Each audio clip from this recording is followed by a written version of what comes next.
The future depends on all of us. And whether you like Facebook or not, I think we need to recognize what is at stake and come together to stand for voice and free expression at this critical moment. It's really great to be here at Georgetown with all of you today. Before we get started, I just want to take a moment to acknowledge that today we lost an icon, Elijah Cummings. He was a powerful voice for equality and for social progress and for bringing people together.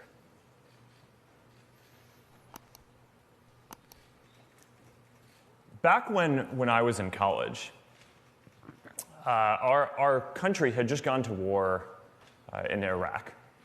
And the mood on our campus was disbelief. A lot of people felt like we were acting without hearing a lot of important perspectives. And the toll on soldiers and their families and our national psyche was severe, yet most of us felt like we were powerless to do anything about it. And I remember feeling that if more people had a voice to share their experiences, then maybe it could have gone differently. And those early years shaped my belief that giving more people a voice gives power to the powerless and pushes society to get better over time. Now, back then, I was just building an early version of Facebook for my community, but I got a chance to see my values and beliefs play out at a smaller scale. When students got to express who they were and what mattered to them, they started more student groups, they organized more businesses, and they even challenged some established ways of doing things around campus. And it taught me the lesson that while a lot of the world often focuses on the big events and institutions, the bigger story is that most progress in our lives actually comes from individuals having more of a voice. So since then, I've focused on building services that do two things: give people a voice and bring people together. And these two simple ideas of voice and inclusion go hand in hand. And we've seen this throughout history, even if it doesn't always seem that way today. More people being able to share their experiences and perspectives has always been necessary to build a more inclusive society. And it is our commitment to each other that we hold each other's right to express ourselves and be heard above our own desire to always get our way in every debate. That's how we make progress together. But this view is increasingly being challenged. Now, some people believe that giving more people a voice is driving division rather than bringing people together. More people across the spectrum believe that achieving the political outcomes that they think matter is more important than every person having a voice and being heard. And I think that that's dangerous. So today, I want to talk about why and some of the important choices around free expression that I think that we face going forward. Throughout history, we've seen how being able to use your voice, how people being able to use their voice helps people come together. We've seen this in the civil rights movement.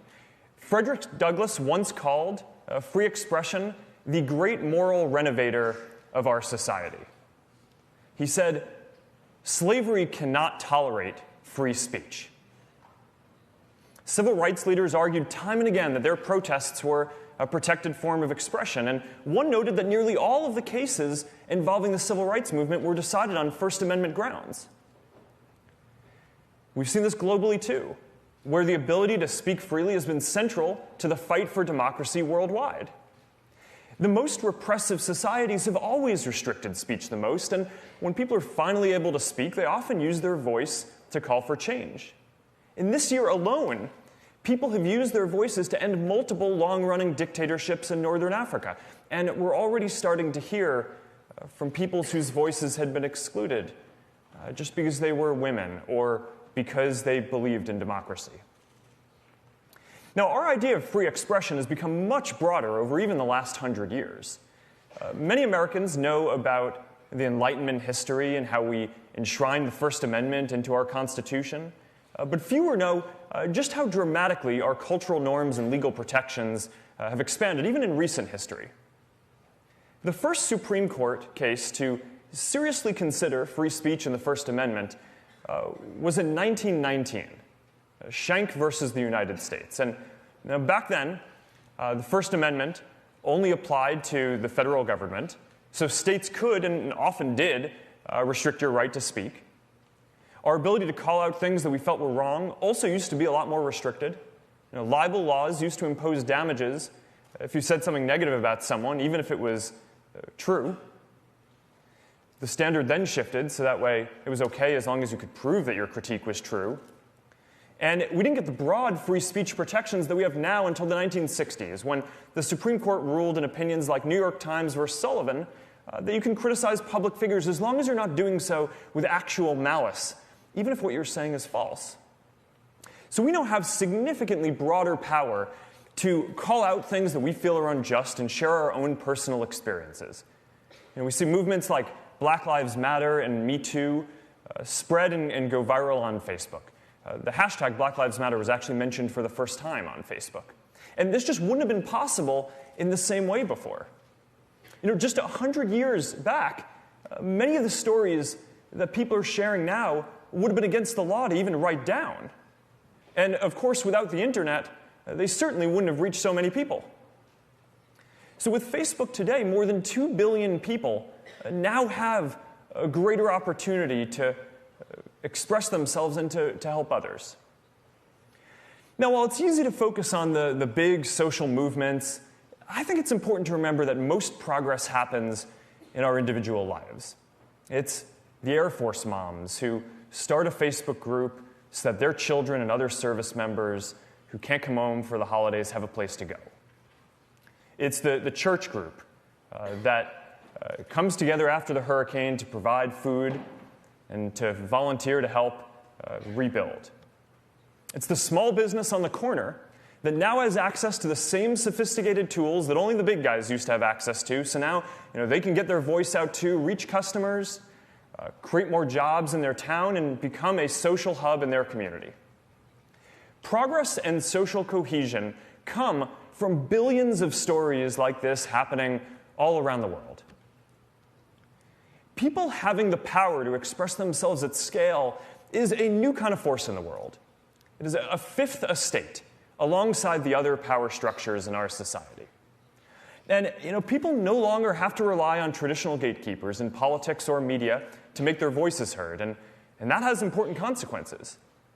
And I understand the concerns that people have about how tech platforms have centralized power. But I actually believe that the much bigger story is how much these platforms have decentralized power by putting it directly into people's hands. It's part of this amazing expansion of voice that we've experienced through law and culture and now technology as well. So giving people a voice and broader inclusion go hand in hand.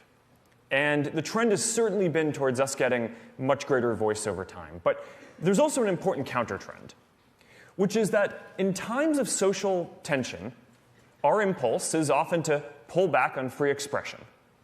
Because we want the progress that comes from free expression, but we don't want the tension. We saw this when Martin Luther King Jr. wrote his famous letter from a Birmingham jail where he was unconstitutionally jailed for protesting peacefully. We saw this in the effort to shut down campus protests during the Vietnam War.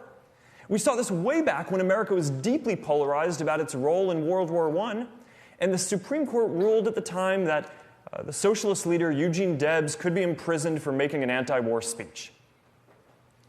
In the end, all of these decisions were wrong. Pulling back on free expression wasn't the answer, and in fact, it often ends up hurting the minority views that we seek to protect. Now, from where we are today, it seems obvious that, of course, protests for civil rights or making a speech against a war should be allowed, yet this desire to suppress this expression was felt deeply by a lot of society at the time. And today, we are in another moment of social tension. We face real issues that are going to take a long time to work through, massive economic transitions from globalization and technology, fallout that remains from the 2008 financial crisis. Very polarized reactions to social issues and greater migration, not just here, but across the EU and around the world. And many of our issues flow downstream from these changes. And in the face of these tensions, once again, a popular impulse is to pull back on free expression. We're at another crossroads. We can either continue to stand for free expression, understanding its messiness, but believing that the long journey towards greater progress requires confronting ideas that challenge us. Or we can decide that the cost is simply too great. And I'm here today because I believe that we must continue to stand for free expression. Now, at the same time, I know that free expression has never been absolute. Right? There are some people who argue that internet platforms should allow all expression that is protected under the First Amendment, even though the First Amendment explicitly doesn't apply to companies. Now, I'm proud that our values at Facebook are inspired by the American tradition, which is more supportive of free expression than anywhere else in the world. But even American tradition recognizes that some speech infringes on other people's rights. Rules about what you can and can't say often have unintended consequences. When speech restrictions were implemented in the UK in the last century, Parliament noted that they were often applied more heavily to citizens from poorer backgrounds because the way they expressed things didn't match the elite Oxbridge style. And I believe that in everything we do, we need to make sure that we are empowering people and not simply reinforcing existing institutions and power structures. So that brings us back to the crossroads that we find ourselves at today. Are we going to continue fighting to give more people a voice to be heard? Or are we going to pull back from free expression? Now, I see three major threats ahead. The first is legal. And we're increasingly seeing laws and regulations around the world that undermine free expression and people's human rights. And these local laws are each individually troubling, especially when they shut down speech in places where there isn't democracy or freedom of the press. But it's even worse when countries try to impose their speech restrictions on the rest of the world. So this raises the larger question about the future of our global internet. China is building its own internet focused on very different values. And it's now exporting their vision of the internet to other countries. Now, until recently, the internet in almost every country outside of China has been defined by American platforms with strong free expression values. But there's no guarantee that these values will win out. A decade ago, almost all of the major internet platforms were American. Today, 6 of the top 10 are Chinese. And we're beginning to see this in social media too. While our services like WhatsApp are used by protesters and activists everywhere due to strong encryption and privacy protections, on TikTok, the Chinese app growing quickly around the world, mentions of these same protests are censored, even here in the US. Is that the internet that we want? So this is one of the reasons why we don't operate Facebook, Instagram, or our other services in China. I wanted our services in China because I believe in connecting the whole world, and I thought, maybe we could help create a more open society. And this is something that I worked hard on for a long time. But we could never come to agreement on what it would take for us to operate there, and they never let us in. And now, we have more freedom to speak out and stand up for the values that we believe in and fight for free expression around the world. So this question of which nation's values are going to determine what speech is allowed for decades to come really puts into perspective our debates about the content issues of the day. Because while we may disagree on exactly where to draw the line on specific issues, we at least can disagree. That's what free expression is. And the fact that we can even have this conversation means that we're at least debating from some common values. If another nation's platforms set the rules, our discourse can be defined by a completely different set of values. So to push back on this, as our policymakers work to define internet policy and regulation, to address public safety and the important social issues, I think that we should also be proactive and write policy that helps the values of voice and expression triumph around the world. The second challenge to expression is from the platforms themselves, including us. Because the reality is that we make a lot of decisions that affect people's ability to speak. Now, I'm committed to the values that we're discussing today, but we won't always get it right. I understand that people are concerned about how much control we have over how people communicate on our services, and I understand people are concerned about bias and making sure that their ideas are treated fairly. And frankly, I don't think that we should be making so many important decisions about speech on our own either. We'd benefit from a more democratic process and clearer rules for the internet and some new institutions. So that's why we're establishing an independent oversight board for people to appeal our content decisions.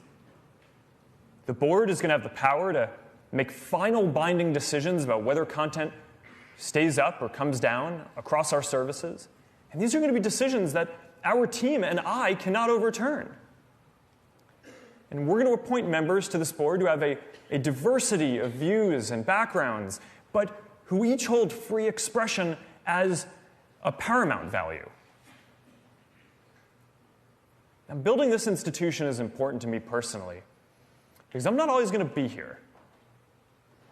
And I want to ensure that these values of voice and free expression are enshrined deeply into how this company is governed. And the third challenge to expression is the hardest, because it actually comes from our culture itself. We are at a moment of particular tension here and around the world, and we are seeing the impulse to restrict speech and enforce new norms on what people can and cannot say. And increasingly, we're seeing people across the spectrum try to define more speech as dangerous because it may lead to political outcomes that they see as unacceptable.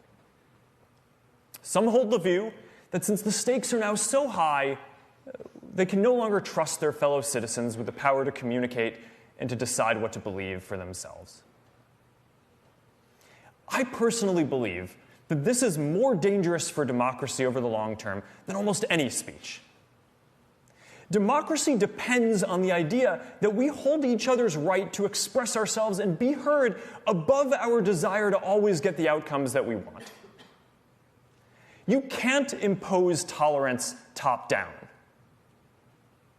It has to come from people opening up, sharing experiences, and developing a shared story for our society that we all feel like we're a part of. That's how we make progress. So how do we turn the tide? Well, someone once told me that our founding fathers thought that free expression was like air. You don't miss it until it's gone. When people don't feel like they can express themselves, they lose faith in democracy and are more likely to support populist parties that prioritize specific policy outcomes over the health of our democratic and civic norms. I'm a little more optimistic. I don't think we need to lose our freedom of expression to realize how important it is. I think that people get it and understand and appreciate the voice that they have now. And at some fundamental level, I think that most people believe in their fellow people too. And as long as our governments respect people's right to express themselves, as long as our platforms live up to their responsibilities to support expression and prevent harm, and as long as we all commit to being open and making space for more perspectives, then I think we're going to make progress. It's going to take time, but I think that we're going to work through this moment. We overcame deep polarization after World War I and intense political violence in the 1960s. Progress isn't linear. Sometimes we have to take 2 steps forward and 1 step back. But if we can't agree to let each other talk about the issues, then we can't even take the first step. So even when it's hard, this is how we build a shared understanding. So yes, we have big disagreements, maybe more now than at any time in recent history. But part of this is because we're getting our issues out on the table, issues that for a long time weren't talked about enough. More people from more parts of our society now have a voice than ever before, and it's going to take time to hear all these voices and knit them together into a coherent narrative. Sometimes we hope for a singular event to come along and resolve these conflicts, but that's never been how it works.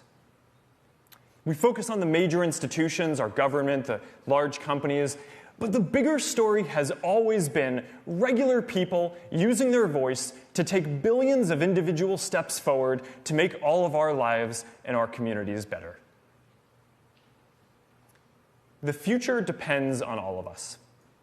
And whether you like Facebook or not, I think we need to recognize what is at stake and come together to stand for voice and free expression at this critical moment.